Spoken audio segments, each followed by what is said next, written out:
tonight, 141-137 in overtime. Woo, that was fun. Game shouldn't have went to overtime, by the way. Game shouldn't have went to overtime. Miles Turner won that in regulation. I don't care what anybody says. That was a hell of a play. Hell of a game tonight. Hell of a game tonight for your Milwaukee Bucks. Come on in the room. Bucks winning 141-137 over the New Orleans Pelicans. If you're looking for a tank tonight, here's the thing. And JT said it before we got on. Tonight's not a night where you're gonna be upset. I know we got a lot of tank commanders that want the Bucks to tank and lose every game. Here's the thing: losing to the Pelicans don't matter anyway, because you want to finish with a better record than the Pelicans anyway. Because the worst of those two teams, you don't get there. They can take our pick anyway, so it really doesn't matter if you're beating the Pelicans. 141-137 is the final. Doc is our doctor right on screen. He gives us our medicine in our room. We are live. Cream City Crossroad Cruiser alert. JT. Chris King. Yeah. Justin is still in San Antonio. He was checking on. I think he's at the San Antonio OKC game. But the Bucks get a win tonight at home. Good to see for the Milwaukee Bucks. Good to see them get a win. Good to see them as well. Not just get a win. But also good to see the Milwaukee Bucks get a back-to-back win 2 in a row, winning on a night of a back-to-back. So that was fun to see from the Bucks. Get at us in the chat. Get at us on the YouTube as well, as the Bucks get a win, 141-137 over the New Orleans Pelicans. Let's do get at us in like I said in the chat, the YouTube, on the Twitter at TCIII. YEE. All right, there we go. Let's do a game recap tonight. A 4-point overtime win for your Milwaukee Bucks. We'll start off with Ryan Rollins. Another fantastic game from him. 27, 4 and 4. 10 of 19, 3 of 10 from the 3-point line. 4 of 5 from the free throw line. It was a +9 on the night. Did have 4 turnovers. A little sloppy late. 39 minutes, about 40 minutes of action from Ryan Rollins. Overall, good game, 27 points. How about A.J. Green getting in on the action tonight? 20 points, 3 rebounds, 2 assists, 7 of 13 from the field, 6 of 12 from 3. You would think that was a tremendous effort from 3 until I'll tell you what Trey Murphy did out there. How about Miles Turner? 16 and 9, 1 assist. Should have had 19 points, 7 of 11. And he was 2 of 5 from 3. Should have been 3 for 6 from 3. Because again, to me, you guys tell me. If you look at the angle where it's straight on, you can see where it looks like his right foot is out of bounds when he catches it. But to me, once they took the overhead angle, to me, like his heel was lifted. And then when you look at the left foot to me looked like I could see a sliver of hardwood in between the out of bounds line. And if I remember correctly, somebody in the chat tell me if I'm wrong. One of you guys tell me. If I remember correctly, I believe what's the man's ref? I forgot his name. The Gucci man, the ref. I believe they said that it was his left foot that they called out, which was the foot that I saw the sliver of hardwood on. So let me know if I'm wrong on that, but I think that's what they called the foot being out. I thought that was a good 3. Took him a while to overturn it. But anyway, Kyle Kuzma, 7.6 rebounds, 9 assists, 3 of 5 from the field, 1 of 2 from 3. Kyle Kuzma, again, only 7 points. Didn't go off to hot scoring start. Had 31 the game last night, 7 tonight. But I thought if you watch that game, to me, again, dirty work, 9 assists, 6 rebounds. Played a little point forward. That was a terrible pass that could have lost the game.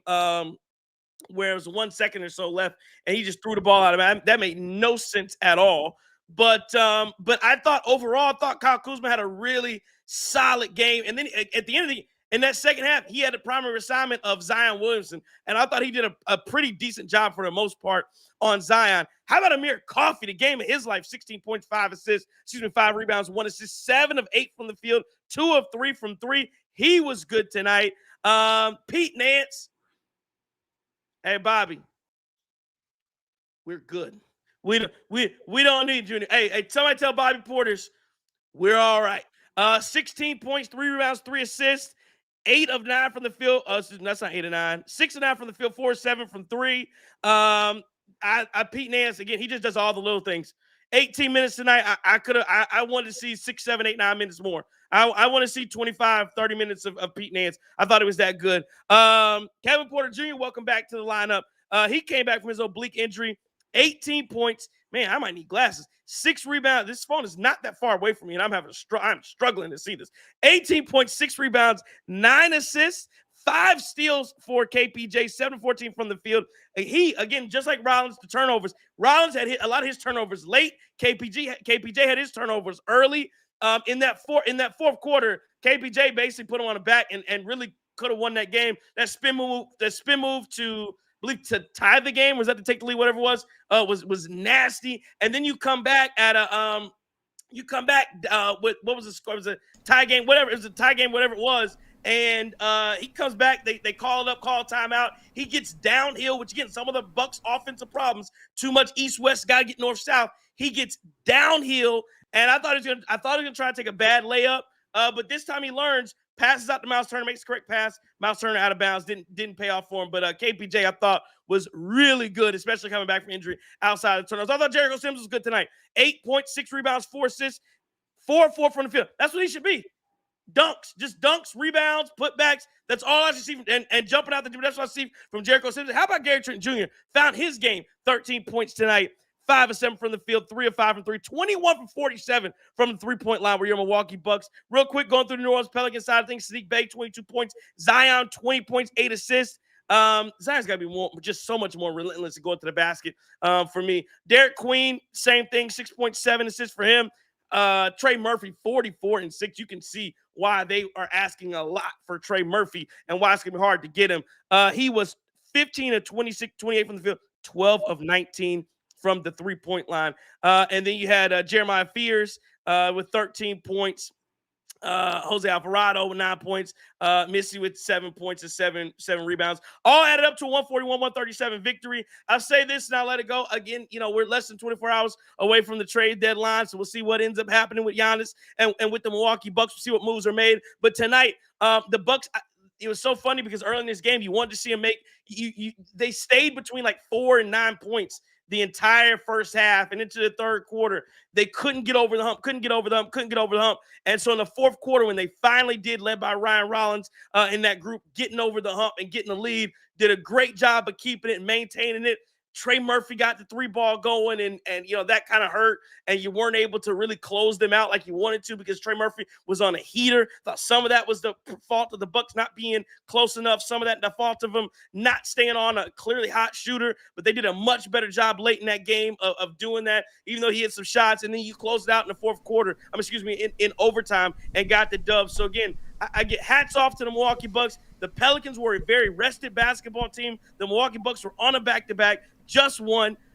So I was impressed by the Milwaukee Bucks and what they showed in some of the contributions. Extremely short-handed. No Cole Anthony tonight. No Giannis tonight. No Bobby Portis tonight. So again, I give the Bucks a lot of credit for staying in the fight, getting a win, putting up 141 over New Orleans Pelicans. That's what I thought. JT, what'd you say? Man, you know what? This is a night to be excited about as a Bucks fan. I get it is the lowly Pelicans, but really, like I was saying before the show, we haven't had too much to be excited about recently with this Bucks team.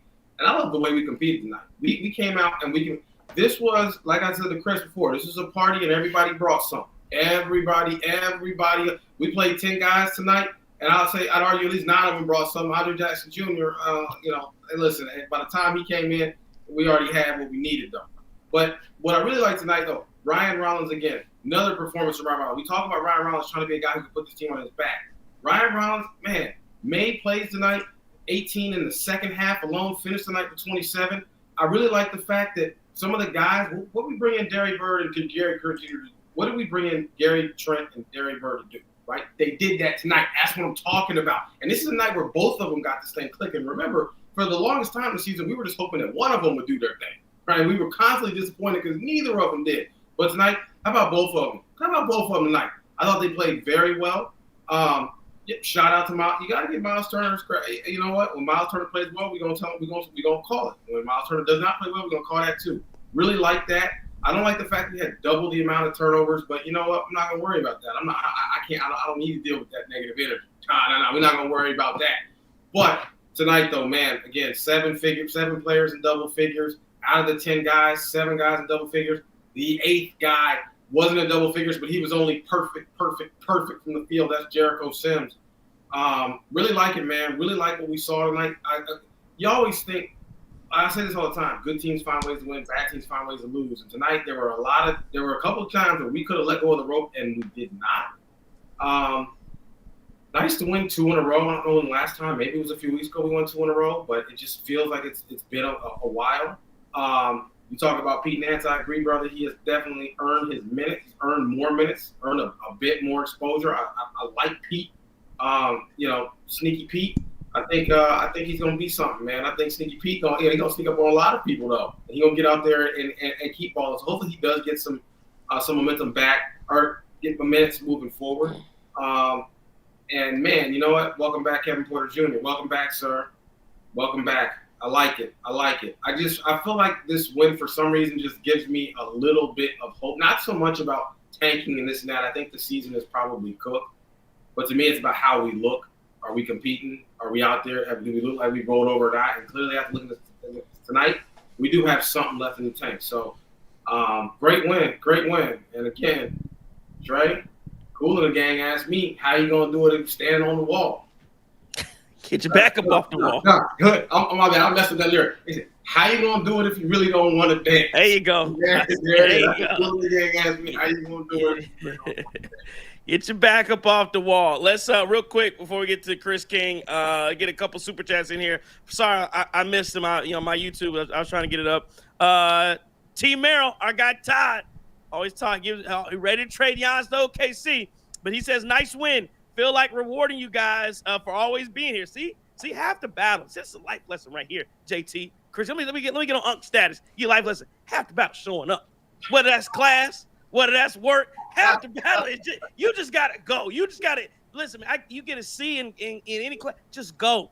If you just go, you gotta have the battle. Appreciate it, Todd, rewarding us for just showing up. Dustin Wagner, super chat. We see it. He says, if we are really keeping Giannis, I would try to get veteran expiring deals like DeRozan, make a run for it, clear cap for the summer, and see what happens. Is DeRozan on expiring? Is he on an expiring?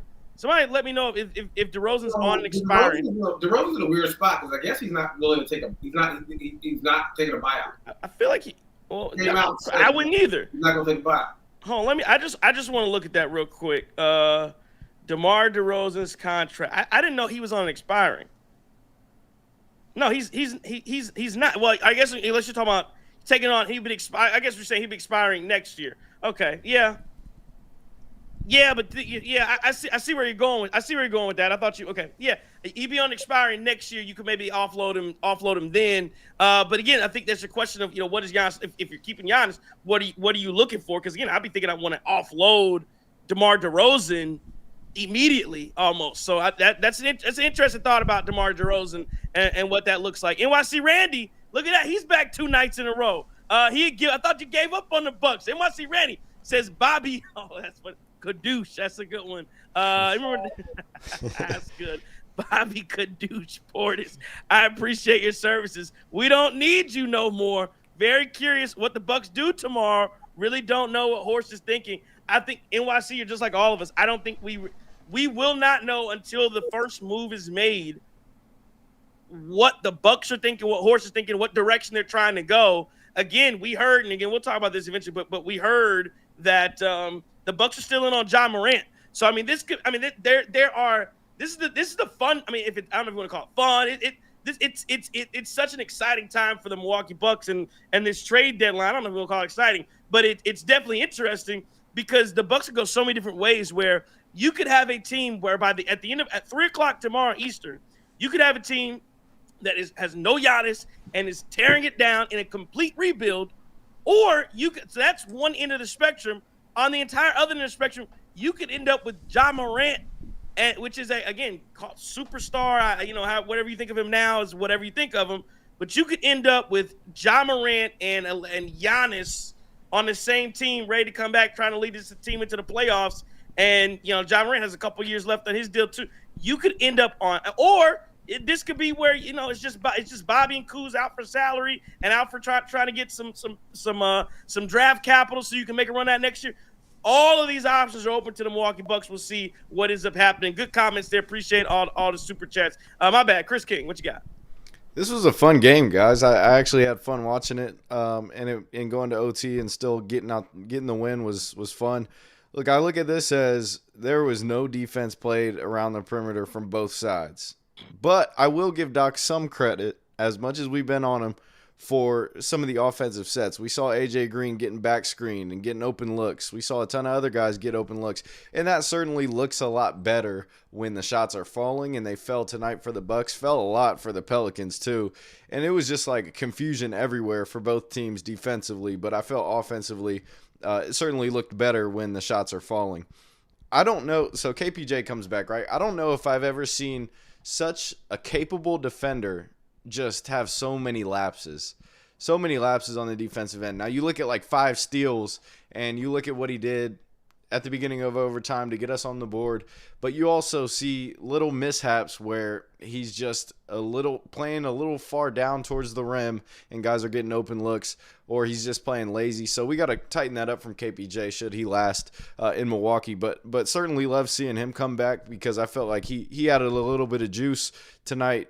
Especially down the stretch playmaking. Ryan Rollins didn't have it all that much in overtime, and I thought KPJ stepped up towards the end of regulation too. So really glad to see those two back. Hey, Cole Anthony, DMP, right back to it as soon as KPJ comes back. But yeah, I thought there were a lot of great things to take away from this win, because you saw guys that hadn't really played a lot. Amir Coffey stepped up. Gary Trent Jr., yeah, I agree wholeheartedly, JT. Him and AJ, like a big part of these 2 wins has been those two connecting and clicking at the same time, these 2 wins in a row here. So, yeah, saw a lot of good stuff. Pete Nance, of course. Again, Amir Coffey. Again, Miles Turner. Thought Miles played really competitive, and it's not like they're a slouch, the Pelicans front court. Like I like Missy and I like Zion. Obviously Zion didn't have a great game, but I felt like he matched the energy, he matched the aggression a little bit. Miles Turner did that, and also knocking down big shots. So I really can't complain at this win. It was a fun win, and I enjoyed watching him pull it out. I did too, and you're right. It was a fun game all around. Went to overtime. I had a lot of fun watching this game. And again, I know the Pelicans suck, but you're looking for wins. And oh, by the way, again, that's when we talk about the direction. Where are the Bucks going? Because if you look at the standings, and again, I'm just saying, and I know Charlotte's won 7 in a row, but the Bucks are only 3 games out of the 10 spot. So again, it's not, again, whether you want them to go for that or not, that's where they are. So we're just letting you know that that's out there for your Milwaukee Bucks. Another super chat coming in from Al McGuire -U2Y. He says, do we make anything out of Giannis and Bobby being MIA after half? Man, this is crazy. Man, we got that Cream City light skin lineup rolling. Turner looks straight out of Kenya compared to the rest of them boys. What's up? Who is? I mean, the light. I guess we go Kuz, Rollins, Trent, Sims, Nance, Trent, yeah, Coffee, yeah, Andre Jackson. Oh, and by the way, that's another thing. I just had this to add. Sucks. Offensively, he's terrible. I mean, Sucks. You look at all the stuff he does around the margins with defense, effort, all that gets erased when he can't hit a chip shot from 5 feet or even connect with the rim on a three-pointer. It's ugly to watch, and I'm curious as to what the development process was like throughout these 3 years, I think it is, with Andre Jackson Jr. Yeah, I'd rather kept Chris Livingston. He sucks too. But let's. I want to ask that. Let's answer Al McGuire's question where he asked, "Do you make anything out of Giannis and Bobby being MIA after the half? Do you? I mean, I did notice that they weren't there. Giannis, I didn't see. I don't know. He had some Cartiers on. I'm glad. He was stunting out there on the bench. But what do you make anything of that? He wasn't there for the second half. It's funny because there was some discussion last night. Giannis left the bench. He went and got some Skittles and came back. When he left the bench, there were all these posts. Giannis left the bench, and then today he was on the bench. And I don't know if you noticed, but the Bucks admin posted a picture and tweeted "locked in and support the guys" or something like that, and showed Giannis there. Do you make anything of it? I'm not going to. I'm not going to make anything of it. I think right now we have an idea of what the Bucks are going to do. We've said this. We've been saying this for the longest time. We think that the Bucks most likely are going to keep Giannis at least until the summer. Just because it doesn't make a ton of sense to try to force this move now. Let the market create itself. Let's see in the summer. I think teams will have time to make seismic moves to put packages together to get Giannis. I'm not going to read anything into it. Him being on the bench, him not being on the bench. I don't think it has anything to do with it. Having said that, we are coming up on the 11th hour, and I will say I do not think Giannis and Bobby are on this roster come 3:00 p.m. tomorrow. I think you probably are moving. You're saying one or the other? Yeah. I don't think they both are on the roster tomorrow. I do think that you're probably looking at moving Bobby Portis. Unless you're, we'll see. I don't know if you're going to look at the off season and you're just going to, maybe you're trying to put some package. I'm not really sure, but I would think ideally you don't have Bobby and Giannis on this roster moving forward. I think Bobby is, if I had to bet, I think Bobby is probably gone tomorrow. Let me ask you guys this. Do you make anything that, again, you talk about the 11th hour, and so we're less than 16 hours away. We're around my math is right, somewhere under 16 hours or so from the trade deadline. Again, I'm of the belief now, again, you never, as you know, my dad always tell me, a deal's not a deal till signed on the dotted line.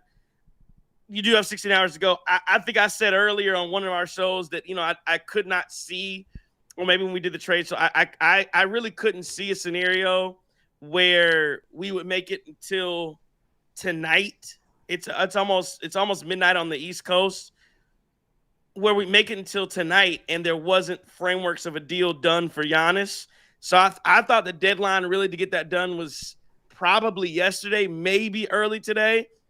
Not having it done now, because again, if that happens, I think you have to have so many different moving pieces, so many different moving parts, and it just doesn't feel like now, that you're gonna be able to get something done that makes sense for a guy like Giannis. I forgot where I was going with the question, but are you feeling like that now that it's just this Giannis thing isn't going to happen? And I will tell you, I'm telling you guys now, to me, there's got to be a reckoning on Shams Charania. If there is no like, he's the boy who cried wolf.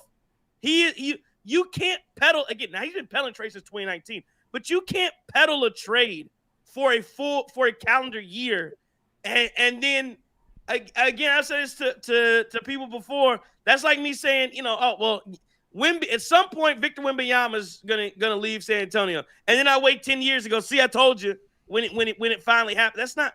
You can't the way Shams has handled this. I almost, again, I know it won't happen because it's ESPN and they'll keep running the machine. To me, I think he's lost so much credibility if you don't have a Giannis trade at the deadline. Well, I think this is one of the more bizarre things we've seen, I think, in the NBA in the last few years, in the sense of, first, they've been peddling. Giannis comes out for the year, says, I'm a Buck, I'm here, I reserve the right to change my mind. They keep peddling, he can be gone. Giannis just doesn't shy away from the talk when they're asking, gives these ambiguous answers. Then he comes out and says something more clearly, like, no, I plan to be, Buck here. And so then Shams and Wendy kind of fire this thing really up. And first, and then it's, oh, they're going to trade him within 2 weeks in December, right? Or whatever that story was. Then they're coming in now, and they're moving the goalpost here. But what's really strange is I saw the story that came out. Was it Lori? Who wrote that story with Giannis? So there were two. There was one there was one that he did with Jim Orzowski yesterday, and then shows you, because it almost feels like he is. I can't make a read on it. He then calls Eric Name and says, you know what? Because there's really two local beat reporters who are always on the beat, Jim Orzowski and Eric Name. And after he does the interview with Orzowski, he calls Eric Name and says, you know what? I did an interview with Orzowski. I feel like I'm obligated to do an interview with you.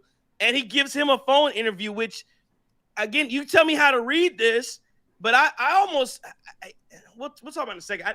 From a PR standpoint, I'm very confused. make your point, and then I want to ask you guys about from a PR standpoint, like what I'm confused at what the strategy is. I'm very confused. That's where I was going with this when I was saying this is one of the most bizarre things, because then the story comes out where Giannis, I guess they asked him, what was the question? It was like, if the Bucks make a move to be contenders, would you stay or would you want to stay? And he's like, 1,000,000% here. And I'm like, yo, does the front office have the same? Are they hearing this for the first time this year? What is this? Like, I just can't. It just feels like, wow, this would have been so avoidable. A lot of this would have been avoidable if folks just would have came out and said the right things in the media and to kept their grievances in-house. Why all the nonsense? Like, why? This became a circus and it didn't need to be. I get that ESPN was going to turn it into one, but quite honestly, we could have tuned that noise out. But the fact that Giannis fed into it and then Doc standing here, Giannis is never, and it's like, okay, Doc, we don't believe you. Like, what is this? This is a very strange saga, and what I really hope is that Giannis does not get traded tomorrow. The Bucks make a couple of moves that may raise some eyebrows, and then we have a very good chance of Giannis signing that extension in October. That to me is a perfect world. But, again, the NBA trade deadline, fireworks do happen those last 12 hours. So, I hope everybody got their notifications on.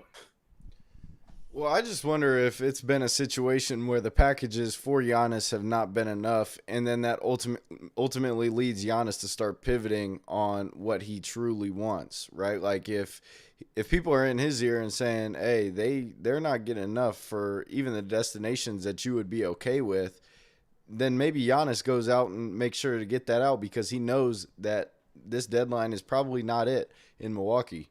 And so I wonder if that's what's happening. Yeah, I don't think Giannis is leaving tomorrow. I think we got some time to gauge those offers. And then I think at this point, similar to kind of last trade deadline, I believe they didn't really start working until the final day. And really the final minutes leading up to the KPJ trade. I think that was like at, 51 p.m. or something.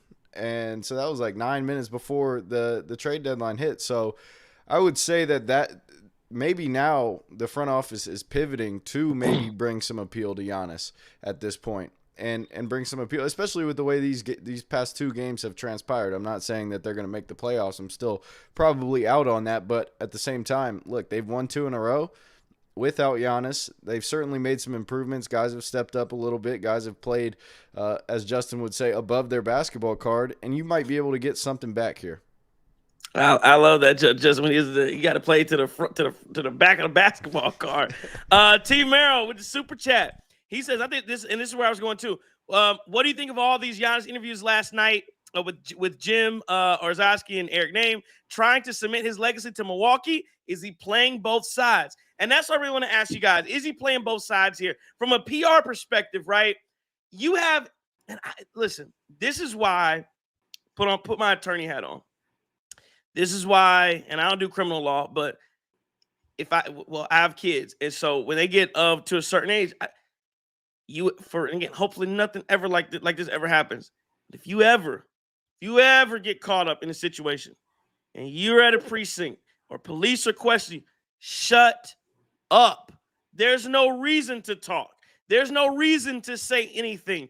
What you say can and will be used against you. That's not just a line that they use for the help. That is a real thing. Whatever you say can and will be used against you. And so your issue for Giannis, from my perspective, is he let the cat out of the bag. I was naive. And this is why, and I talk a lot of shit about Shams. But I was on this train that Shams was not necessarily lying. What I think he does is, and I'll talk about it at length, especially if Giannis isn't traded. We'll talk about it when after the deadline. But I was kind of the mindset that Shams, what I know is he embellishes stories. There's no question about it. And to make them sexier, juicier, to get more clicks. That's what I think he does. And I was almost at the point where is he lying? Is he not? And not lying because I know he's not, because I know he has sources. But is he really vetting this stuff? Is he really going? And we get to the point where it's like, well, no, he's got to be getting that from somewhere. Whatever I think about Shams, I know he's not just making stuff up. And then Giannis lets the cat out of the bag because he's trying to do this PR thing where I'm so loyal to Milwaukee, and he goes, I don't know, my agent, he might be having these conversations. And then it all clicked for me. Oh, that's why you're saying you don't know what happened to Chris Middleton. Oh, that's why you can act like the Damian Lillard thing caught you by surprise.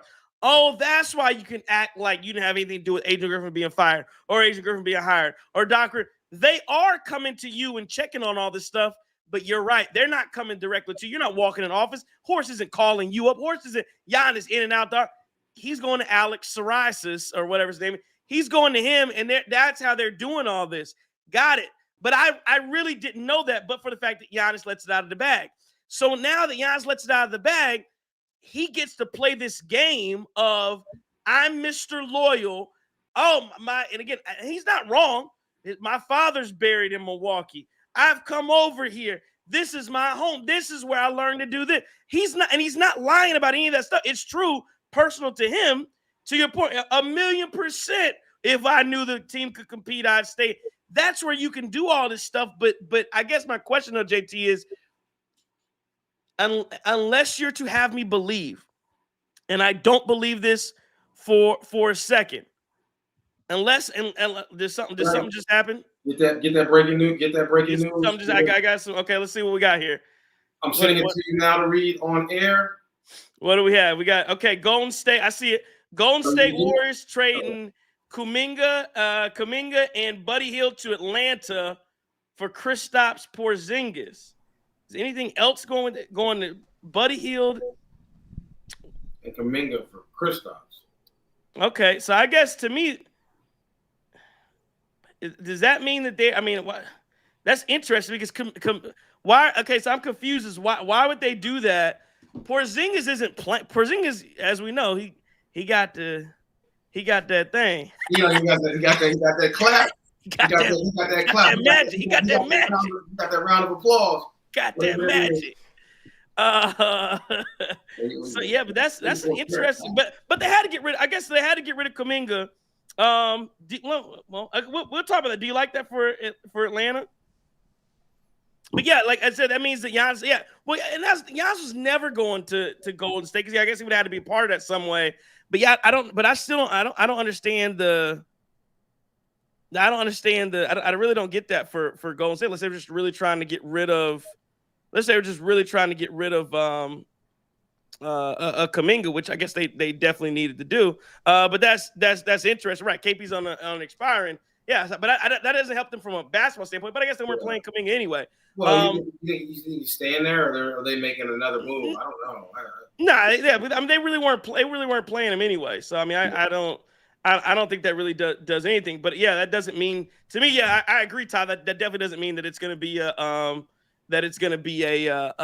trade to Golden State. I think they were out of the mix a while ago. But going back to what I was saying about and we'll evaluate that a little more. But going back to what I was saying about Giannis, like it just seems like you're playing to the emotions of the fans in Milwaukee, while then you can have, if your agent is going back and doing another thing, doesn't that seem odd? That's what I was gonna say.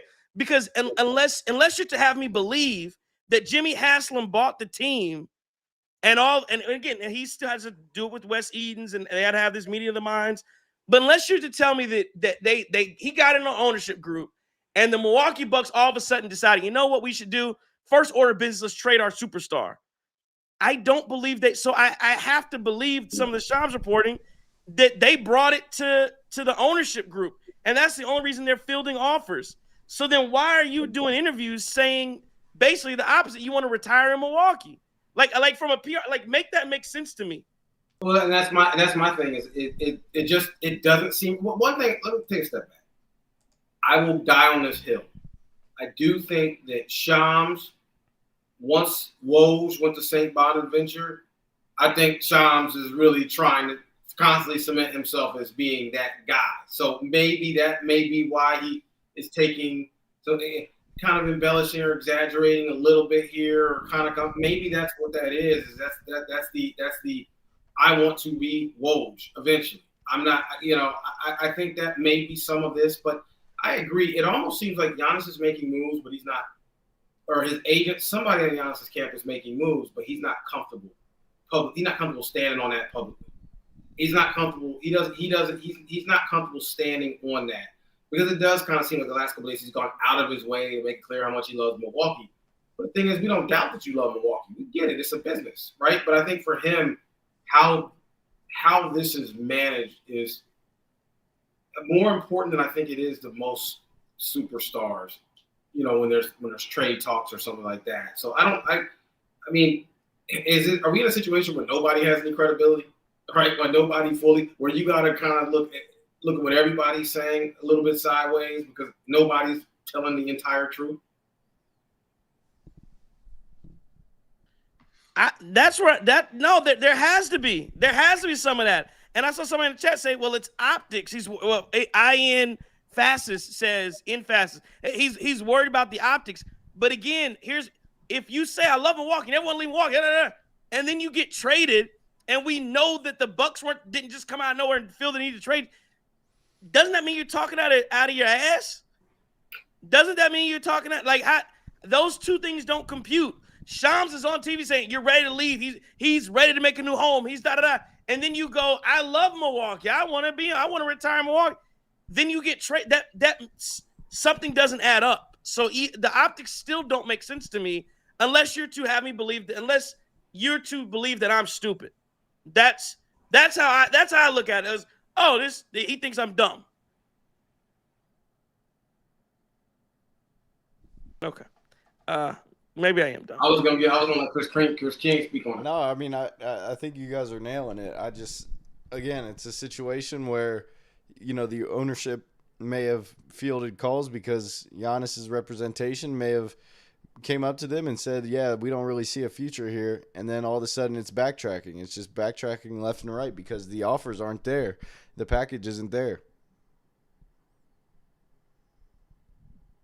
Yeah, the packages definitely don't seem to be there. And it seems like Minnesota could have a package that works from a player standpoint, but from a pick standpoint, they clearly don't. We go back to Dustin Wagner 5902. Dustin with the super chat. He says, I think they showed Giannis how much they are stripping other teams of assets, and it woke his ass up to the fact he has the same chance to win here. But I'll ask you guys, and I ask Dustin back this. My question would be, why wouldn't Giannis? Why would Giannis, again, he wouldn't do this, I don't think. Why wouldn't his group, his reputation say, y'all owe it to me to take a little less on the dollar to get me to not even where I want to. I'll give you some options, but yeah, if you got to take 60 cents on the dollar to let me be free, why don't y'all do that? Hang on, break that down. I'm sorry. Well, I'm saying if Giannis is, I'm saying, because Dustin's saying that it showed Giannis how much they're stripping other teams of assets. Yep. Woke him up to the fact he has the same chance to win here. Right. If you go to Minnesota, I'm taking this. You want to go to New York, I'm taking this. Why wouldn't Giannis, his representation, because he's saying it woke him up that he has the same chance to win here. Why wouldn't Giannis say, you know what, you guys owe it to me to take 60 cents on the dollar for me, and I'm going to demand a trade to a certain place, and now you don't have a choice because my value is so low. Hey, I'm not extending in October. This is why wouldn't Giannis do that? If he really wants to go, but maybe he doesn't, and that's why this whole thing is bizarre. Man, you're right. Listen, we've seen a guy who's a little bit older, but we've seen a 30-year-old not really sure if he wants to stay or go, and then leave, and all of a sudden decide, oh, maybe I really didn't want to go. I really didn't want to leave in the first place. We've seen this movie play out in Milwaukee over the last few years. That is true. That is 100% true. And I think that Giannis probably does have so much love for Milwaukee. I think some of that stuff he says, he's being very genuine about how much he loves Milwaukee, how he's been there too. And I think for a lot of people, the idea of leaving is a lot easier than actually leaving. And maybe that's what maybe you flirting, but you ain't doing that, right? Maybe it's one of those, But again, I don't think that based on what we're seeing because of image and everything, I just don't think that you'll ever see Giannis forcing a trade. I think if anything, it's gonna be a lot of nonsense, smoke signals, vagueness, ambiguity. You don't really know what's going on. And, I just happened to get traded now. I think the real basketball fans aren't going to go for that. I think real basketball fans are going to be able to read between the lines and go, okay, I think I know what happened here. You don't want to stand on it for whatever reason because you think, like you said, Trey, you think we're all idiots. But yeah, I think that's probably how it would go down. I don't see a world where Giannis publicly goes into the media and says, oh, what? We got another one here from Golden State trading Tracy Jackson Davis to the Raptors for a 2026 second-round pick via the Lakers. Interesting. Raptors get some size in the front court and use the space, staying under luxury tax as well. And Golden State acquires another pick in the 2026 NBA draft. On the other one, Shams is saying the Warriors have Porzingis as a target for the last couple of months, and they're used I think they're like he's saying as if that's what they were looking to do. They wanted a floor spacing big man, and the Hawks, of course, they get Jonathan Kuminga. Now for the Hawks, I do like that move of getting Kuminga because I think he's a good player. But yeah, that is very, very interesting. See what happens. See if there's some more stuff that breaks tonight as well. But go ahead.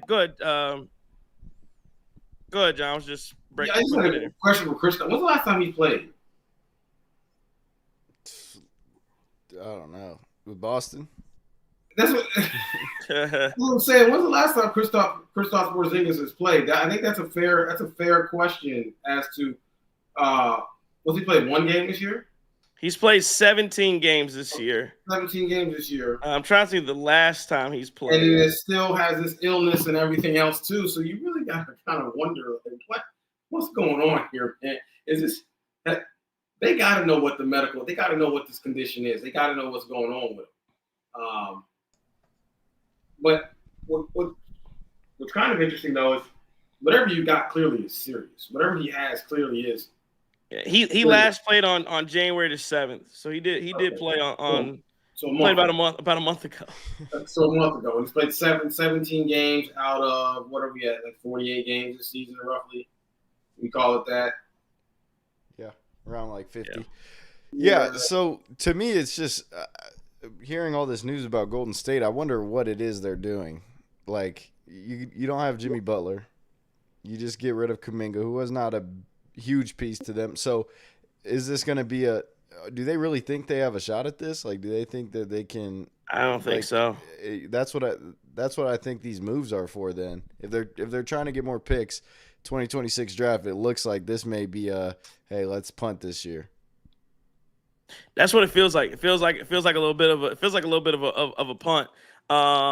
And yeah, that'll be interesting to see how that goes. I want to check back in, and I see that Todd is in here saying Memphis is in full rebuild mode. That is why we can't get Ja for Portis, Kuzma. Ja is saying Kuzma and Portis don't fit the timeline. I want to check back in because the Bucks have been rumored to still be going after Ja Morant. Is that something that you want to see? That is Ja Morant on the radar for you guys? If the Bucks are going that route, or at least keeping Giannis, do you want to see a Ja Morant in Milwaukee, or would you rather go the route of let's tank, let's try to lose and see if we can get one of these higher picks in the draft, or package 3 first-round picks for something else in the offseason to pair with Giannis? And the other thing that's funny though is if you listen to Shams, you never know.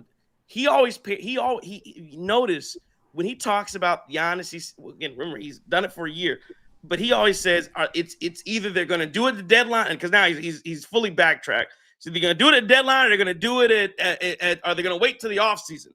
And it's never are they going to keep him?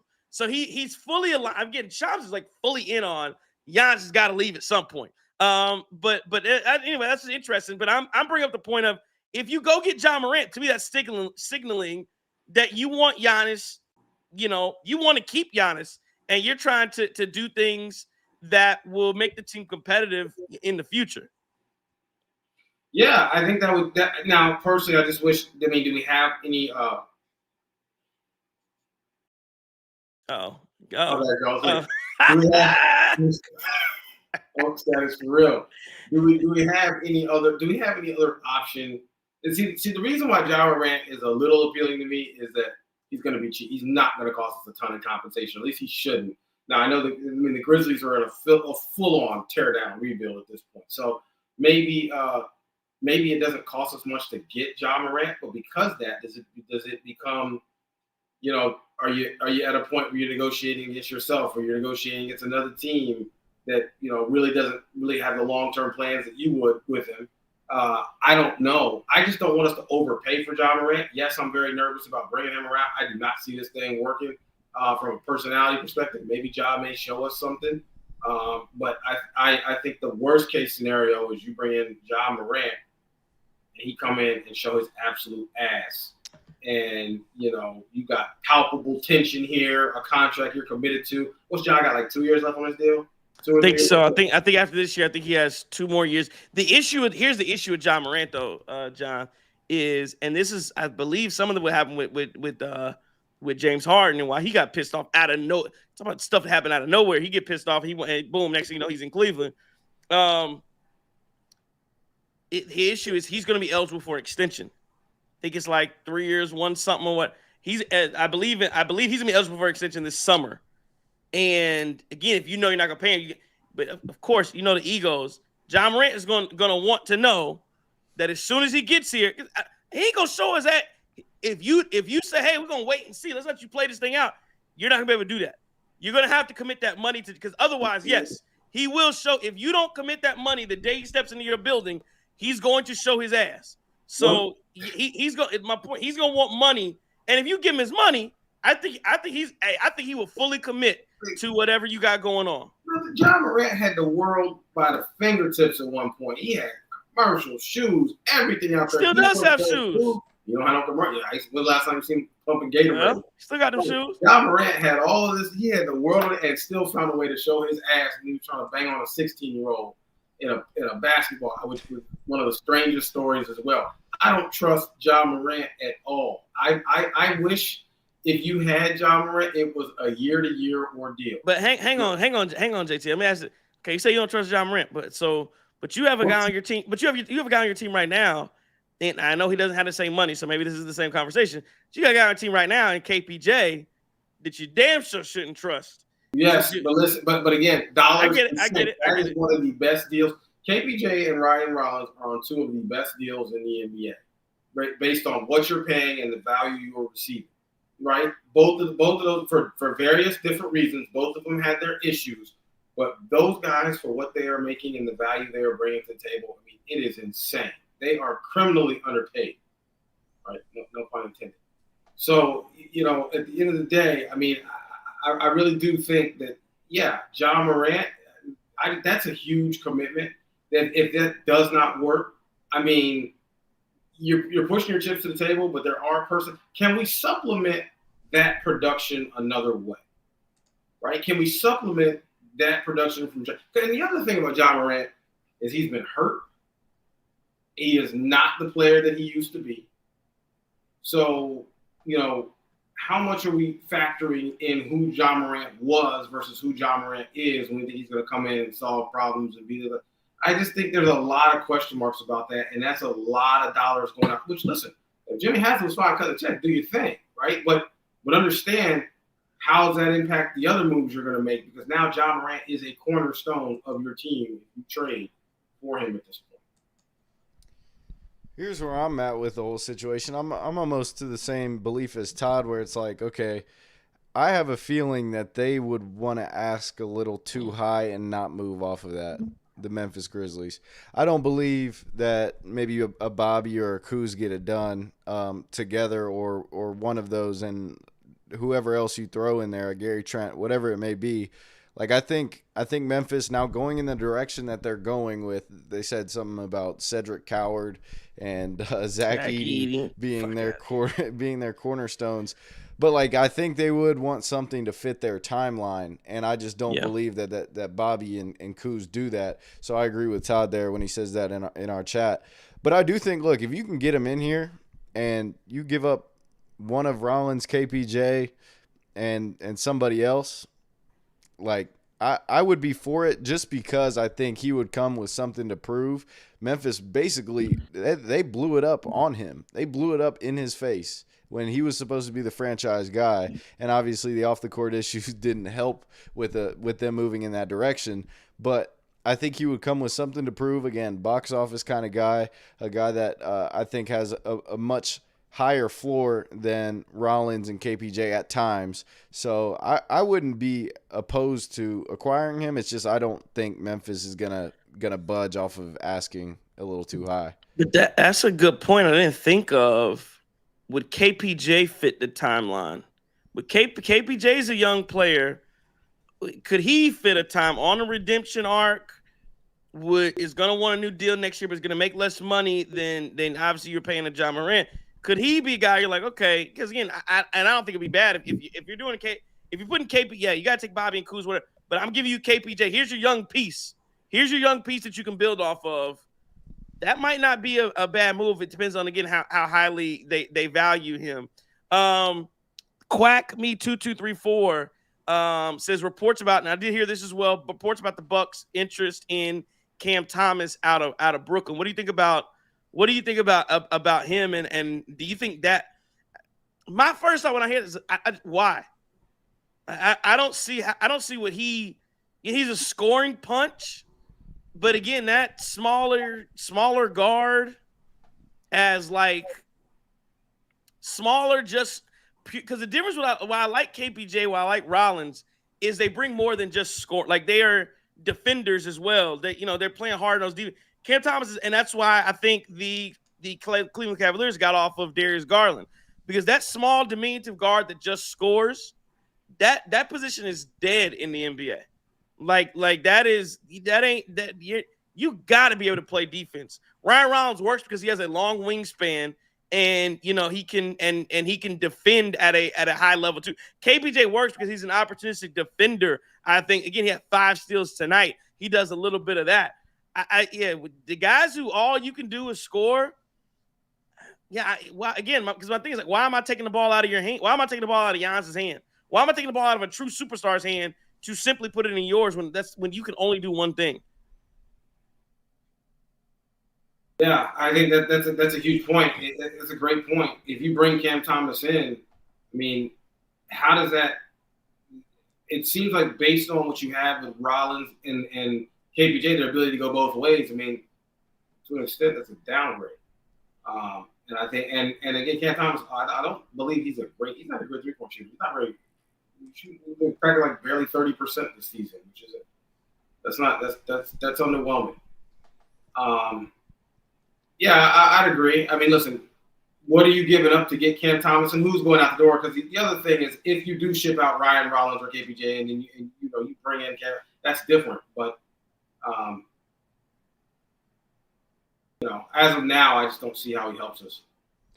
I don't really see it either, and here's why. I think again, you talked about the two-way defenders in Ryan Rollins and KPJ, and it's just like we have so many defensive issues as is that I wouldn't want another liability out there. I wouldn't want a guy who's just going to take every opportunity to put the ball in the basket and really not be a presence in passing lanes, not be a physical defender.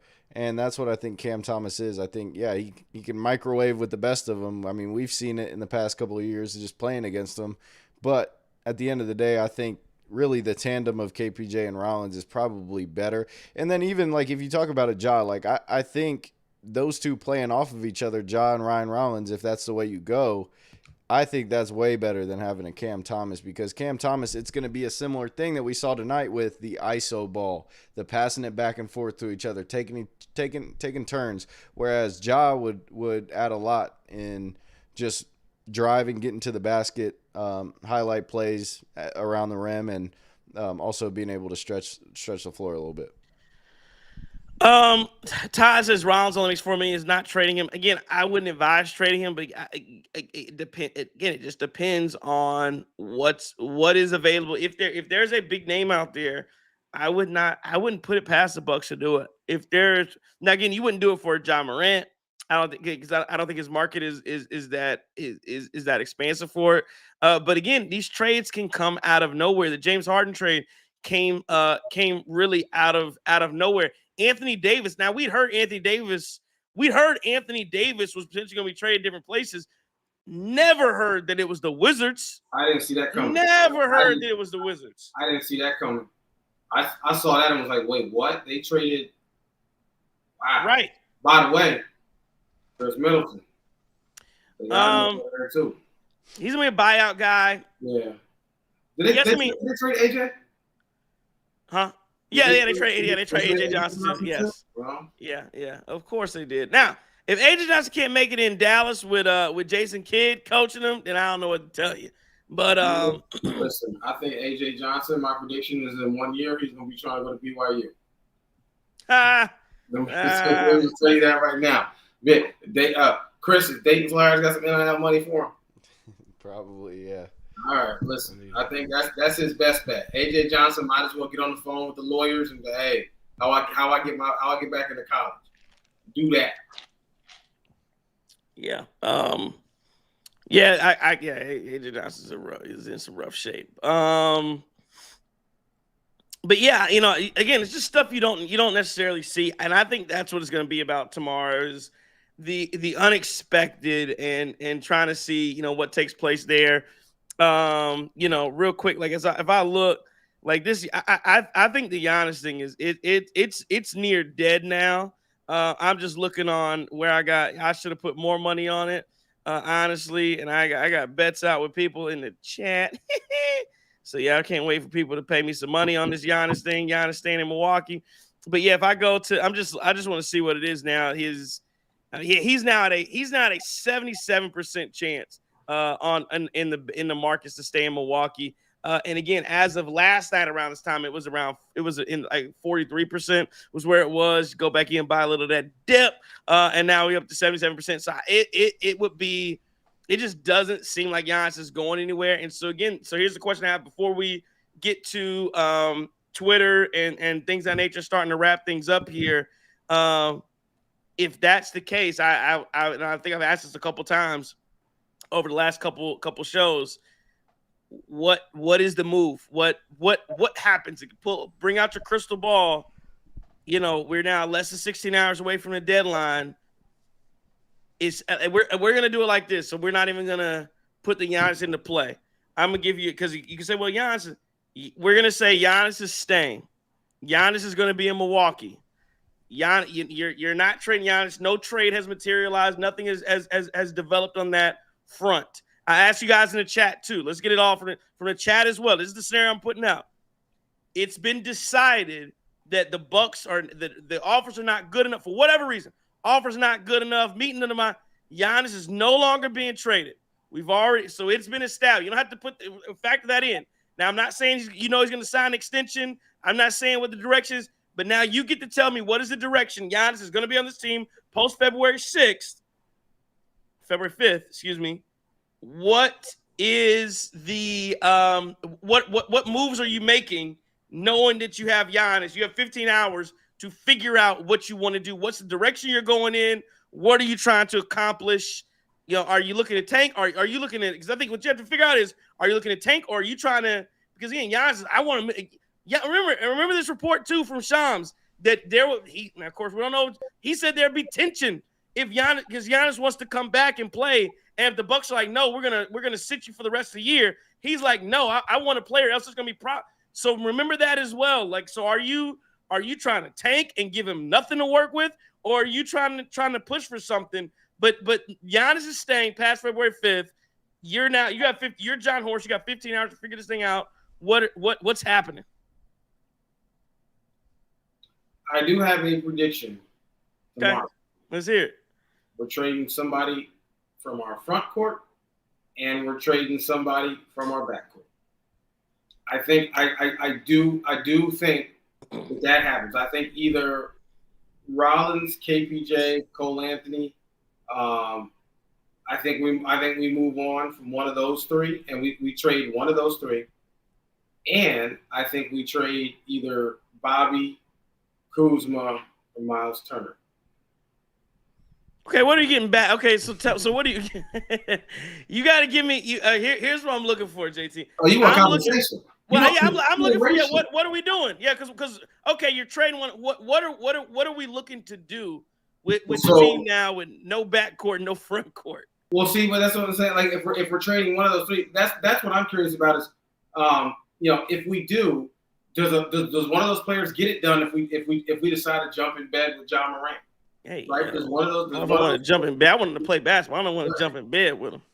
You get what I'm saying? Like, like if we decide to make that move, jump in bed is crazy. I need to go to bed. But John Morant, right? That's the thing is, if Giannis is staying, do we want picks? Do we want picks? If we feel like Giannis is going to stay, do we want picks to get some better draft capital here? Or do we trade one of our guards for Ja? Do we trade one of our guards?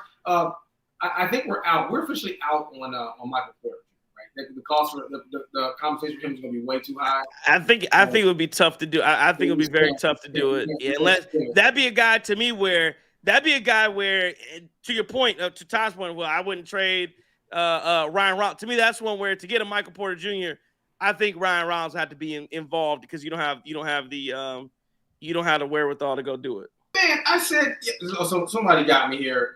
D.M. Rose said I named half the roster. I said one out of one person in the front court, one person in the back court. Man, come on, guys. That's what I said. My prediction is we're trading 1 and 1. So I got one. Brett Siegel, and again, he's another guy who I'm iffy on what you can believe and what you can't believe on Brett Siegel. But Brett Siegel says what we were talking about in the chat and in here. He says, quote, after a long meeting this afternoon, the Warriors quickly pivoted off their pursuit of Bucks star Giannis Antetokounmpo after being told Milwaukee would not be accepting their offer. So I guess the offer, and I'm trying to from what it was, if I recall, it was going to be Kuminga to the Bucks. It's going to be Kuminga and something else, and Kuminga, Podziemski, and some other stuff to the Bucks. And then it was going to be Draymond Green was going to be shipped somewhere else. They were going to reroute him, and then the Warriors have 4 of their own picks, and then they're probably going to try and find some other picks in the Draymond Green swap. So they were going to try and do something like that. It seems like they were going to try and do, but I guess that Brett Siegel is reporting that was not that trade was not accepted. And that is why they quit their pursuit of Giannis. Okay, Chris King, you got to bring me into some reality here because what JT effectively did as and again, he's an attorney, so he took the question and turned it back around and asked me a series of other questions about what if I trade this guy, what if I trade get. So Chris King, give me some definitive answers here. You are John Horst. Tell me what's happening. Giannis is staying. You got 15 hours. What moves are you making? So, I mean, I could tell you, I think, truthfully, I think Zach LaVine ends up a Buck tomorrow. Ooh. I do. I think all of that smoke around him at the beginning of the year before this thing kind of bottomed out, it's kind of been quiet, but you see what the Kings have been doing now. You see that they've started to offload some of their assets to try to get some in return. And they really still the Kings. I'm not sure what direction they're in and where they're going, but it's not going anywhere anytime soon. And so I'm not sure who you have to give up for that, but certainly looks like a team that could possibly take on some bad contracts or a team that could take on maybe a guy who they could extend like a KPJ. But then again, you'd have to probably bolster the backcourt a little bit. All I know is I didn't fire up the trade machine for this, but I do think that there's a world where Zach LaVine does end up a Buck. If that's the route they want to go, if they want to push for it. That again, and as we were talking about the money, yeah, you could do. I think a Bobby and Kuz and something or something. Maybe that'd be enough. I don't I don't have the machine fired in front of me either. But something like that probably does work for Zach LaVine. I'm just trying to think like that. Yeah, but see that's the, I think if you do that, I think I need a smaller move somewhere else as well too. But again, who knows? Is Pete Nance going to step up and can he step up and solidify himself in that spot? in that role? Can he do something like that? I don't. Again, we're gonna find out. I'd love to see it. And again, I think he can. I think he can, but can he be that consistently? And again, right now, Pete Nance is a guy who I think he does all the fundamental things right. I think he does little things right, but he's only playing 20 minutes a night. He's only done it a couple times. And again, it's a funky little set shot. But it goes in. He hits that three ball. It's if he can step up and be in that front court, that does make things a little bit interesting, a little bit different. And then again, are you doing? Can you get Chris Middleton back on? And yeah, so to me, if you go Zach LaVine, that means that you're trying to gun for something this season as well. DM Rose 25 says, does Zach LaVine keep Giannis in town? Probably not. I don't know. I don't know if that's enough. I feel like it's a little too small to try to get it done of a move. But that would be a signal that the Bucks are trying to do that. But I don't know that it works. And we don't have a space for LaVine and Demetrius, right? We'd have to make other significant moves if we're trying to get both, though. Right? We couldn't get Zach LaVine and Ja. We don't have the space. We'd have to. Oh, see, I was about to say, who the hell are you talking about? You were talking about Ja. Listen, man.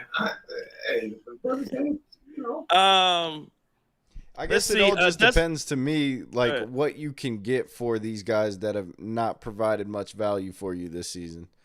Like I would think that if you can get some kind of player for Cole Anthony, Gary Harris, Gary Trent. Like Gary Trent's played really well the past couple of days. Like, would a team be able to take a flyer? Those are the moves in the margins that I'm going to be analyzing, and I think are more of the realistic options for the Bucks rather than going and grabbing a massive contract like a LaVine. But I could see it happening. Yeah. I just wonder if there's a defensive minded rebounding big, because again, this team's got, at the end of the day, if you're gonna try and make a run for something, you've got to figure out the rebounding issue. You got to get somebody here that, especially, and again, remember Bobby is one of our better rebounders, and so we got some of the fake rebounds, but he's one of our better rebounders. So again, that's gonna be it. You'd have to bring somebody in that can rebound the basketball as well there. And yeah, is there a defense? Again, I keep thinking about a Musa Diabate. Obviously, he wouldn't be available out of Charlotte, but could you do something around there? Again, Charlotte's in the market for a big man. Charlotte is in the market for a big man. Yeah, could you? I just don't. I think they would be afraid to do Miles Turner. I really think they'd be afraid to push out Miles Turner. But yeah, if I give them Miles Turner. If I could get Diabate and something back with it, but yeah, I don't think they're gonna. Yeah, like you got to look around the league and find guys that don't have, like, the same thing you're trying to do, right? With trading guys that haven't provided much to this basketball team, you got to look around the league and find those, in which John Horst has done before. Like that's what I think it could possibly happen. Is like you look and you see a guy. Let me throw out my Dayton Flyers. You got Obi Toppin sitting out right now, Lord. And we play well in the finals. Sitting out right now, and maybe you pair him up with Miles Turner and you see what you can get for him. But like guys like that, I'm not saying exactly Obi Toppin, but like guys like that are hurt, that have proved that they can play a bit at a high level. And you take flyers on them. Like those are the moves in the margins that need to happen if you want to bolster the roster in the margins. Yeah, it's gonna be interesting to see how it plays. I agree though. That's what I'm looking for is, can you get another, like you always talk, and that's what I think John Horst does well. That's what I've said he's not a great evaluator of talent that's not yet in the NBA.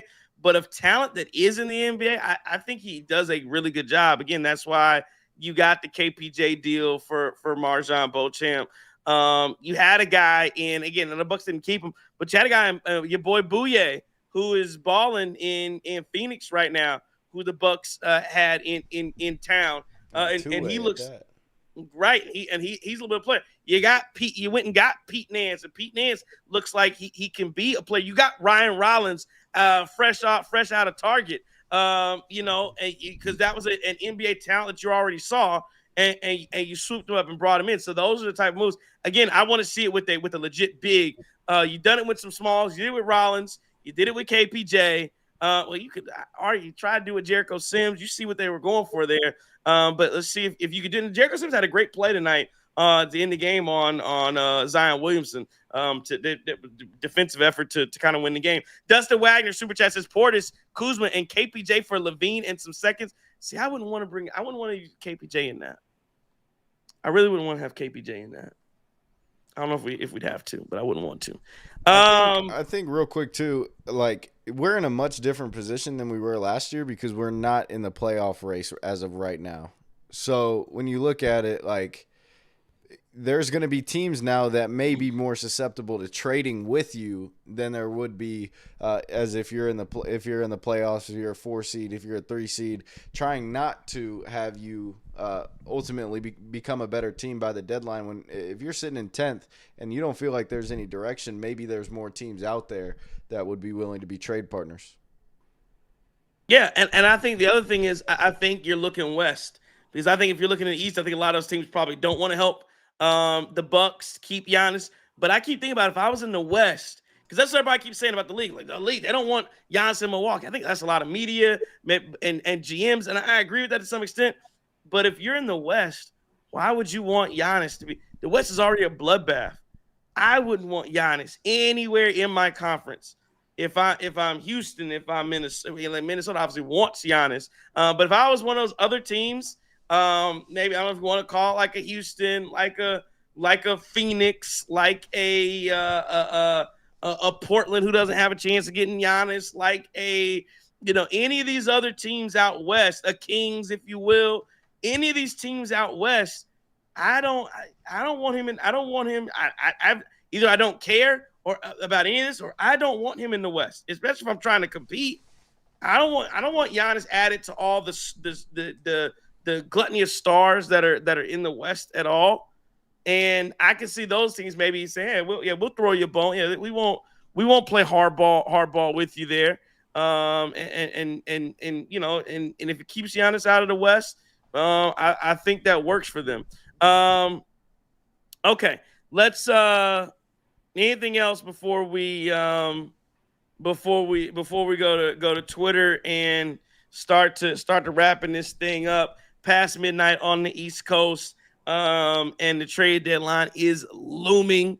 Anything else? Actually, let's set it. What are we doing tomorrow? Production meeting. Yeah, production meeting on. I'm down to do so. I mean, I probably be like probably like 7:30. I could probably do like 7:38. I got that. So here's the question we got, right? If the tweet comes out, right?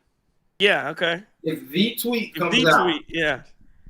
Are we gonna try to do an emergency pod? Or are we just gonna wait till the end of the day? I got 5 days in office, so I can't. If you guys want to get something going, yeah, you guys can. I have no choice. I'm 5 days in office too. Okay, yeah. So you 5 days in. I'm gonna be in the office tomorrow too. So then maybe all right. So then maybe we just okay. Evening. So we won't. Unless somebody wanna shoot from their phone or whatever, we won't. If the tweet comes out, we'll just have to convene tomorrow night. Yeah, and it was and it's crazy because if on a normal day I probably would have took this as I probably would have did it worked from the crib, but we had today's Wednesday, so we had 2 days snow days, if you will. Campus was closed, so I work from home, and then I gotta go. I'm in the office. I was in the office today. I left a little early, and then tomorrow, so I gotta go in. And Friday, I'm leaving early too. So I'm gonna do it in the office. And then you guys know I always take off Monday after Super Bowl. So I ain't even told my boss that. Shit. Hey man, I'm off. We gotta talk about that. When is that? When's the next Bucks game? Is it Friday? Well, there's a game Friday, but if we're gonna do a show, we're gonna do something Thursday because we'll have time. We can talk about it. Yeah, we're gonna do something. If we do something we'll do something Thursday. No matter what happens tomorrow, we'll whoever wants to jump on, we can jump on and and have some. So for the chat. We will. Yeah, I know Mark Gomes says 5 days in office is why. Hey, world changed, big dog. COVID's over. COVID's over, dog. There's a lot of places COVID's over. That. We had 3, but I mean, we had 3. But we don't have a desk requirement, so yeah, they checking them bad swipes. Hey, they told JT. They told me. They said they were basically like, yeah, if you, because it used to be like, all right, bet if I have an appointment. Yeah, I ain't about it, especially me. I'm like 40 minutes from the office. If you have an appointment, bet, usually, hey, you got a dentist appointment, whatever, you can stay home, cool, ain't no point in going all the way in. But they like their philosophy now is, hey, if you have an appointment at 10 o'clock, your appointment at 10:30, you better come on into the office. Oh, they hate y'all. Yeah, they hate y'all. Oh, yeah. Cool. You got an appointment? Yeah, go ahead, take it. All right, come right on back. Yeah, come on in. Do what you got to do. Make sure you get that bad swipe. That's about as crazy as a boss being like, oh, this office should be buzzing at 6 p.m. What? Hey, we should have vibrant energy at 6 p.m. What? Hell no. So vibrant energy in that parking deck.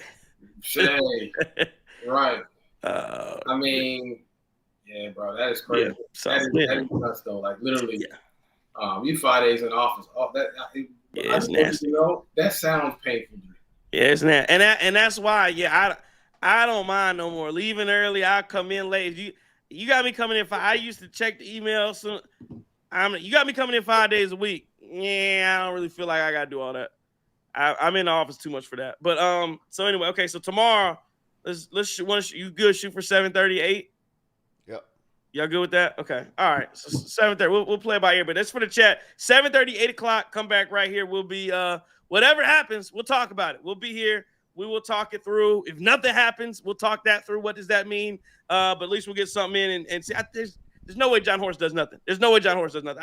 Knowing John Horst doing all these. There's no way. No way. Absolutely nothing. No way we do nothing. Yeah, and there's no way we flip like a Cole Anthony and that's it. There's gotta be at least one move worth the damn that we do.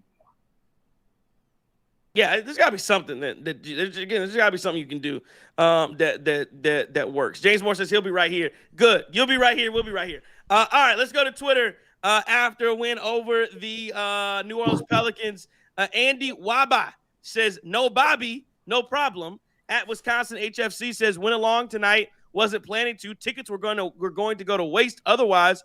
Arena was barely half full.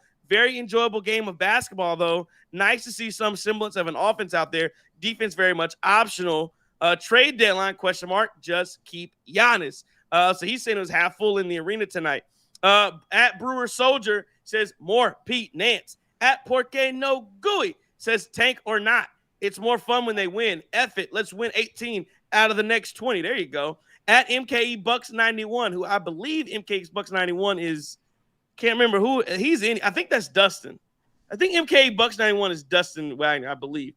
He says if we really are keeping Giannis, we need to get to 44 and 38 for any chance to succeed, which means we need to go 24 and 9 down the stretch here. Yeah, okay. Nance has been a pleasant surprise. Trent is heating up. I would run with both of them the rest of the year. Rollins, Turner, Giannis, move the rest. At Miggy_Wood says Amir Coffee needs to be drug tested. Ball out Stan says Sims and Nance front court is solid. Whomst I've _ever says starters getting outshined by the bench right now is crazy. And we'll do the last one here. Bucks and Stuff says dump Bobby tomorrow. Give Nance a guaranteed deal. I've seen enough. All right, anything there that you want to get at from the chat, from the Twitter? All right, let's move it right along then. Game balls and a 141-137 win over the New Orleans Pelicans. I know we talked a lot more about trades in that nature, and that we'll do that probably again on Thursday. Probably do it again Friday against the Pacers. Bucks got a chance to win 3 in a row. Bucks got a chance to win 3 in a row, which would be interesting to see what they're doing. Especially got the Pacers coming up. But 141-137 game ball. Milwaukee, New Orleans. Where are you going? A lot of different options you can go to here. There's good games by a lot of people. I'm gonna give mine. You know what? I'm not gonna be the first man to go, but I'm gonna give mine to somebody who I'm not giving it to all All right, I'll go Ryan Rollins tonight. I thought Ryan did a really good job tonight, especially setting the tone first half, early on in the second half too. Got a little sloppy towards the end, but I felt like there was a resurgence of confidence from Ryan Rollins tonight, to where he wasn't just scoring from three, he wasn't just standing around, he was attacking. And when he does that, I think he's at his best. So I go Rollins, a.k.a. should have been a Splash Brother, but they rebuilding again, a.k.a. and we might be rebuilding too, a.k.a. I don't know, Detroit stand up. How about that? What up, Doe? There you go. What up, Doe? Do we have something else? Do we have something else that just happened? Hang on. Do we have something else? We gotta get some horns to go off or something. Yeah, I know. We gotta get something. I think we do have like a little joint. All right, we have the Knicks trading. Oh, this is Yabusele. Ain't that Big Booty? Is that big? All right. Hey, no. I think I'm just saying. Have you man? Well, they said he was about to go to Israel. Remember, they said Tel Aviv. They said Tel Aviv was gonna drop a bag on him to go play back overseas. But I guess not. There you go. Guess not. He's going to the Bulls for Dalen Terry. Yeah, man. He's that's BBL. That's BBL Yabusele. It's like Kyle Lowry over BBL. Yeah. He got the Kyle Lowry. All right.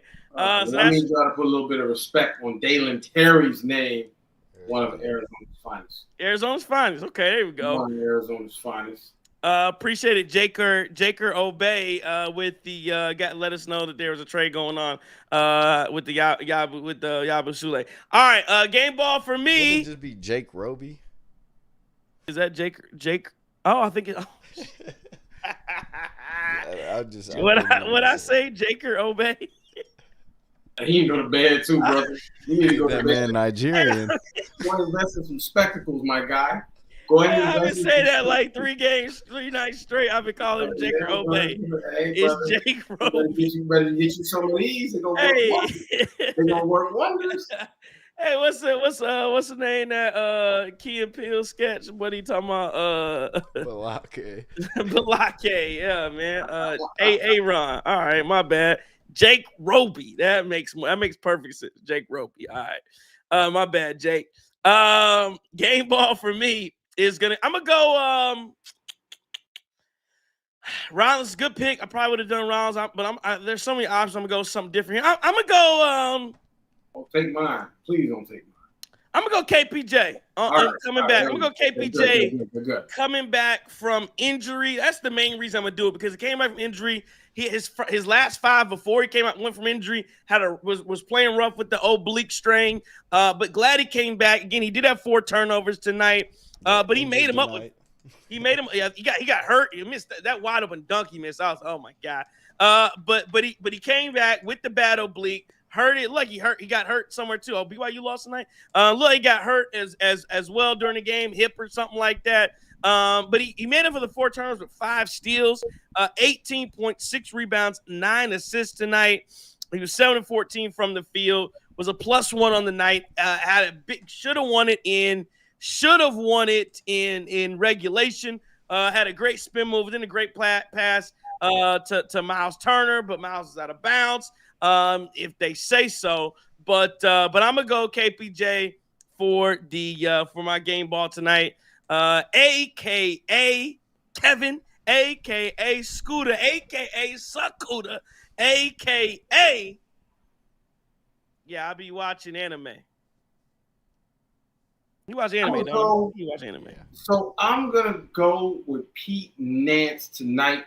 Man, really like the way he came out in that first half. Had 11 in the first half. Finished the game with 16, but was absolutely balling like 4 for 7 from the 3-point line, 6 for 9 from the field, 3 rebounds, 3 assists with a +4 on the night, and was quite impactful. Pete Nance, you get my game ball, sir. Pete Nance, a.k.a. light-skinned brother that does dark-skinned brother things, a.k.a. I told y'all to take a lot more to do rags and get you waves, AKA, I'm light skinned. I don't drink from a straw though. AKA, I'm light skinned and I don't own a single bottle of cocoa butter either. AKA, I'm like that. Pete Nance, you get my game ball, sir. So, side note too, Trey Murphy. My goodness, he set a franchise record for most threes in a game. What do you have, 12? Yeah. I don't know what that was. I don't know what that was. I just wanted somebody to have Derek Queen out there looking like the dancing queen, but he was playing some basketball tonight. He definitely was. All right, let's look around the NBA. Knicks beat the Nuggets in double overtime. I don't know how you saw that end, or at least the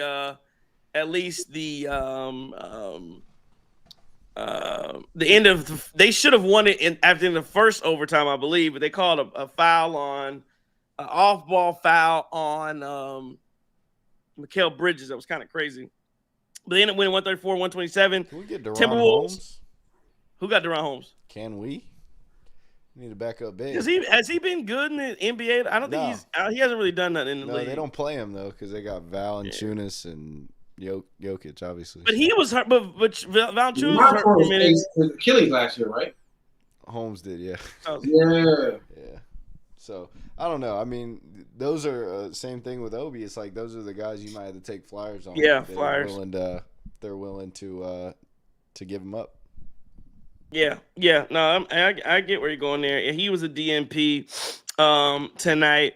Wolves beat the Raptors I believe it was a game winner. I don't know if it was a game winner, but it was a late shot I did see from Anthony Edwards.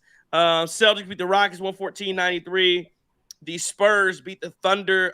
Thunder basically had a lot of guys out tonight, but played well. 116-106. Again, I think Justin was at that game. It's 114-114. Grizzlies and the Kings all tied up. Ty Jerome is just got back. He's having a really good year after what he did in Cleveland. 103-75. Cleveland up over the Clippers right now with 8 minutes to go in the fourth. That's everything that we have going on in the NBA. A couple stories. Did you see the coach at Tuskegee that got took off the court in handcuffs? Thought that was crazy. How about Patrick Mahomes Sr. doing Patrick Mahomes Sr. things, being arrested for his violation of probation or parole, something like that. And then I thought it was interesting that your boy, and I would love to see this. Well, two things interesting. You see Jackson Hayes pushing the Wizards mascot, which was also crazy. Gets suspended for a game. But your boy, Mr. Beast, floating the idea of giving $100 million to ECU NIL to try to help them get to a national championship. That would be insane. And and it's crazy. I would love to see it. The Purple Pirates, man, ECU, that would be nuts. That would be nuts. Look, that's the thing about this with the revenue sharing and NIL. It can be done. It can be done. Now that investment, $100 million, you're gonna have to probably get a bigger name coach in there. It's gonna cost some money to do it. But right now, while there's literally not a ton of restrictions on NIL, this is the time to do it if you do want to go all in with an investment like that. I mean, you look at a number of programs. Look at Indiana. Look at Indiana that's happened too. I mean, Kirk Signetti is one of a kind, and they got the right guy in there. And look at what he's done. Look what he did with no money. Ooh, I can't. You imagine? Indiana. Did they have any 5-star recruits on that roster? I don't think they did. Or maybe it was like 5. It was less than 10 if they did have a 5-star recruit on that roster. But you look what Indiana did without any money, and you pumping it, man. It can be done at a school like ECU, especially because you do have some talent there, and that you have a lot of talent in the southeast region of the United States. Well, and then it's just as long as you've got a G5 bid, an automatic G5 bid, then, I mean, they could do it for sure. And ECU is not a bad program in the first place. And I think I read something that they have the second largest capacity stadium in North Carolina for football or something like that. So, yeah, I think it would be cool to see. I don't know how like true it would be that he would actually do that, but I mean, it would be funny, it would be cool, and it would certainly, I would think, work out. But the also the other thing is, there's no rules. Like, are they even following that $20 million revenue sharing cap? Definitely not. So that would just go to expose that for sure. Yeah. Nah, it would definitely be interesting. I think it'd be fun. I like I said, I'd love to see it. Hey, you can make that back, man. Because you got Amazon Prime locked up. You make that a weekly series. Amazon Prime series, the story, the ECU pirate, $100 million ECU pirate. Man, it's you running it up. You could do something like that very easily. And you can become a premier program in Carolina. That's not hard to do. UNC stinks. Wake Forest stinks. NC State stinks. You know, Duke is probably your best football program in Carolina, but that's going to be hit or miss, even though they seem to have a good thing going with the transfer quarterbacks. I think Darian Minster just went to Miami. Is that right? He just transferred to Miami. They finally did that too. So they'll figure it out. But you could be the premier program in Carolina, and you could, you know, depending on what James Franklin does at Virginia Tech and Tony Elliott, if he continues to build on success at UVA, you could be the premier program. Dare I say, in Virginia, Carolina, and South Carolina, potentially, because Clemson's cooked. Don't sleep on them South Carolina State Bulldogs now. South Carolina's going to be average forever. They're going to be average and below average forever. That's just that. What Lane Kiffin say, if you go play ball at South Carolina and you don't go pro, you're going to be pumping gas. What did he say that? That's crazy. Yeah, that was crazy. When he was at Tennessee, Lane Kiffin was something else. Let's do Lane Kiffin. Lane Kiffin's something else. Like, yes, he said that. But, I mean, you know, I'm assuming there's probably a shred of truth to that. Maybe it's not pumping gas, but you get where it's going. But, yeah, you got a chance to be ECU. You have a chance to, at that point, be one of the premier programs on the East Coast if you can really get this ECU team up and running. So, yeah, for sure. Anything else that you guys want to get at before we get up out of here and close this thing out? Nothing else. Okay. Hey man, when you want to do? We got a. I'm assuming we'll have a Friday show. So I was gonna say we get in Super Bowl predictions, or we can wait. Yeah, we can do. Yeah, we'll do that. We'll do that Friday. We'll do that. We'll do Super Bowl Friday. Bucks Pacers. At 8. How about the? It's crazy talking about the Super Bowl because I just think I got to get rid of this. I just don't think the extra week is necessary. The trade deadline is taking all the steam out of the Super Bowl week. There's this thing. The Pro Bowl. Yeah, I didn't watch a second of whatever they had going on in the Pro Bowl. I know that they have this. Apparently, a lot of people have been upset about what's happening in San Francisco because they really this year have done a lot. And I was at the Super Bowl 2016 in San Francisco, and again, the game was in Santa Clara. Now, I stayed in San Francisco. All of the things I went to were in San Francisco. So the only time I went to Santa Clara was literally that Sunday for the game. But I guess from what I've been hearing and seeing on Twitter is like they're trying to make this more of a Bay Area thing. And a lot of the media is very upset because it's so spaced out. You got stuff going on in San Jose. You got stuff going on in Santa Clara. You got stuff going on in San Francisco. And those are not close to each other. Like that was, I remember, I didn't realize how far the stadium was. Going from San Francisco, we took a train. It was like an hour to get to the damn game. And it's even worse when you lose. I'm sitting there pissed off riding back for like an hour. That was a terrible experience riding back. But yes, I guess a lot of people upset about the distance everything's taken out there in San Francisco and the fact that they're trying to spread everything out. But yeah, I just think the other thing is this Super Bowl week. Again, it used to be a thing when you didn't have round the clock media in your face at all, 24/7 media at all times. And like you had to remember, I remember there used to be the Super Bowl week, and that's everybody you had that not Radio Row was kind of cool, but you'd always have the where the players are they what do they call it? What is it? You have your day. I don't even know what they call it anymore. But each team would have their day and get stupid ass questions everybody would ask. Yep. Media day, yeah, media day, but like who can I just like we hear from the play. They got their own podcast now. I don't need to hear from. Play the game. I agree. It's one of those things where you're right. The traditional media outlets are done now.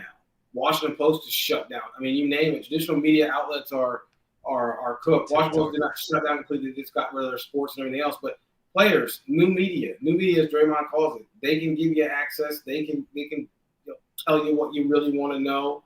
I mean, look, it's the Super Bowl. Logistics are important. That's one thing everybody's learning. Logistics are important. Sounds like the logistics you're talking about, you went to a 2016, sounds like it was a bit of a mess.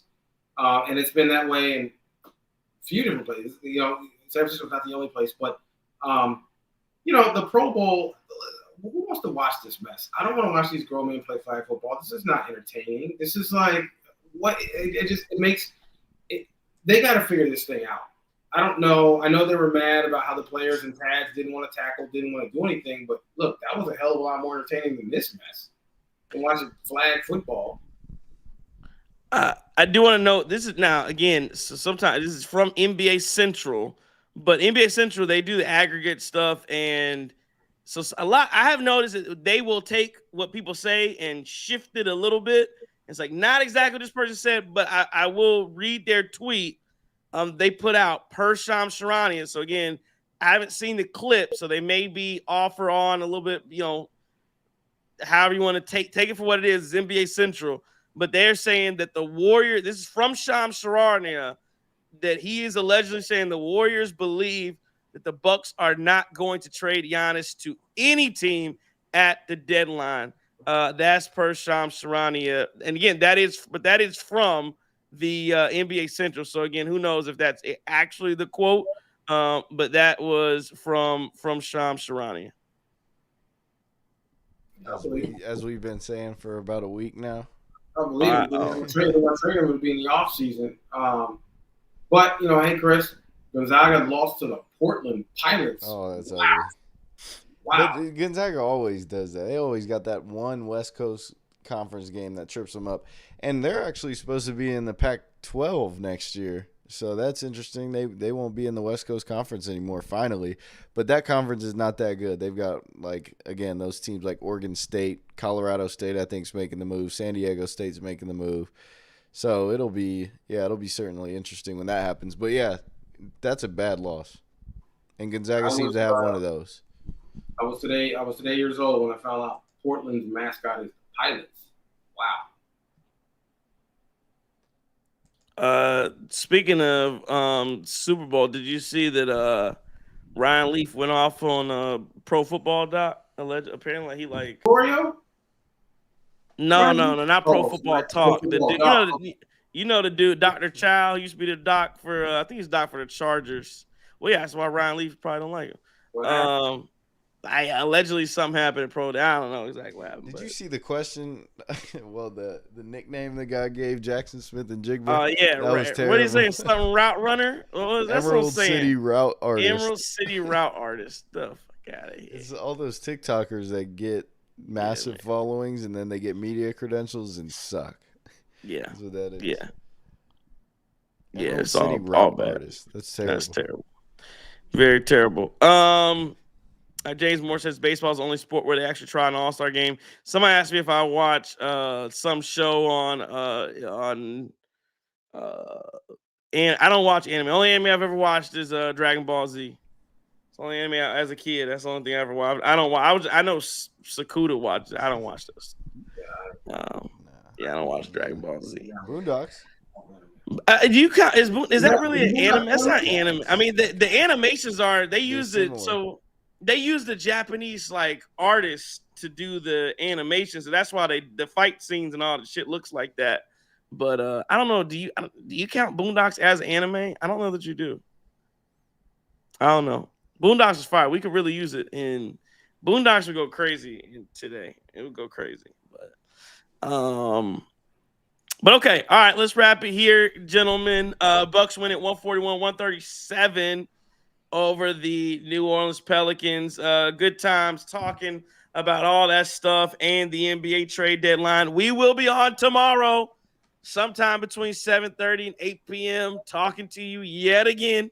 Depends on what. We'll see what happens with the Milwaukee Bucks and around the league, and we'll see how things shape up. We'll be very interested to see how it goes. James Moore says anime is in Japan only. It's cartoon. Is that what it means? Is that what? I didn't know that. Is that what it means? No. I thought it was a style. I'm not. Like, in the loop. Yeah, like Cat Dog. We get KPJ on here. He'll tell us. Yeah, he'll tell us. I don't know the lingo. I mean, I've watched cartoon. Only cartoon I will, and I didn't even watch much of it, but I do like King of the Hill. King of the Hill is funny as hell, but I can't.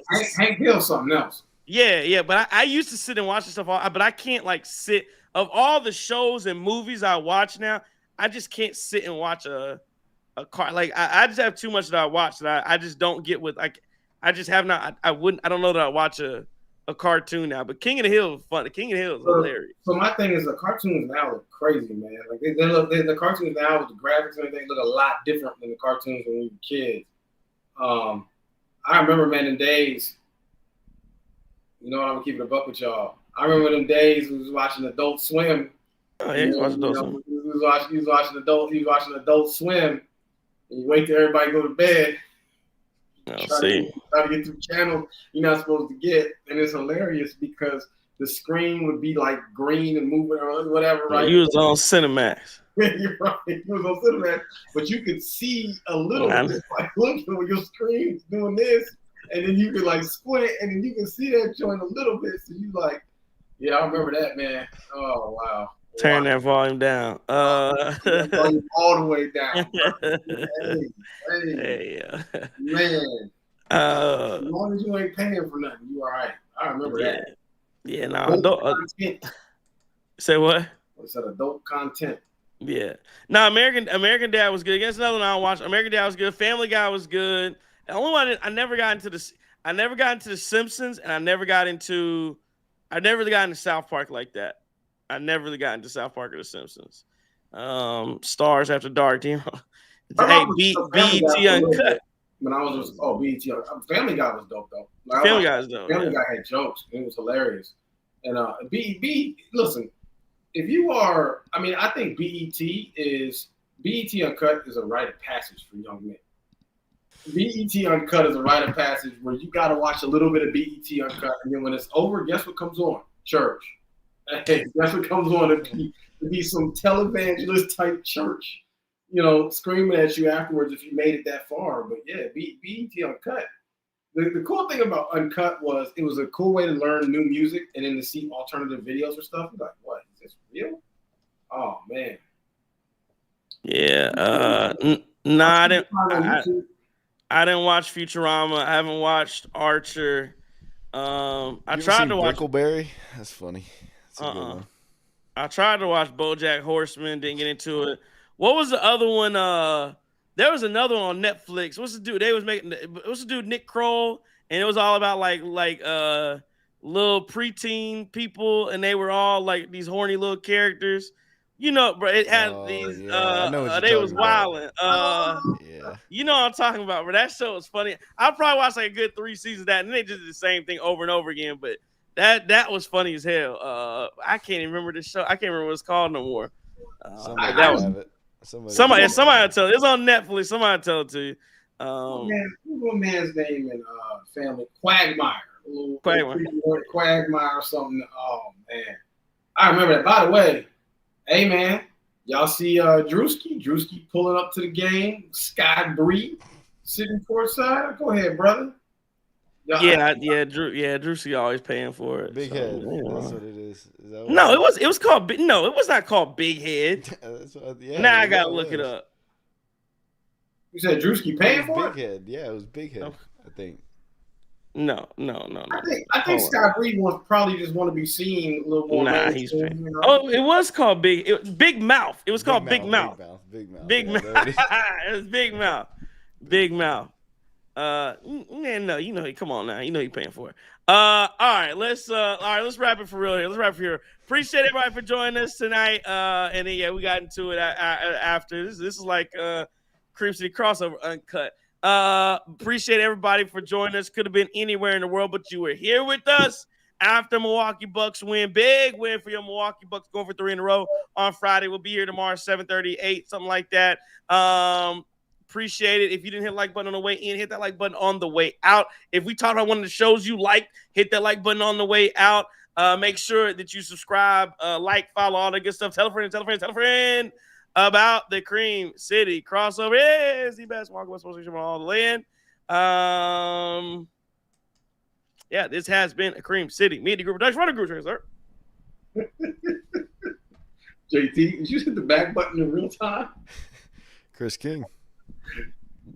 The back button. I don't know what you're talking about. Twice. I don't know what you're talking about, JT. Yeah, Cream City Media Group production. You hit the double take. Oh, I said it twice. Oh, I mean, I might have. You good. You went through the whole wind down twice. Okay, I might have. I start going to autopilot. All right, don't take no wooden nickels. Oh no, I missed one. If I am enemies because I dare to tell you the truth, JT got me off. Don't take wooden nickels. Courage. It's like a different motion this time.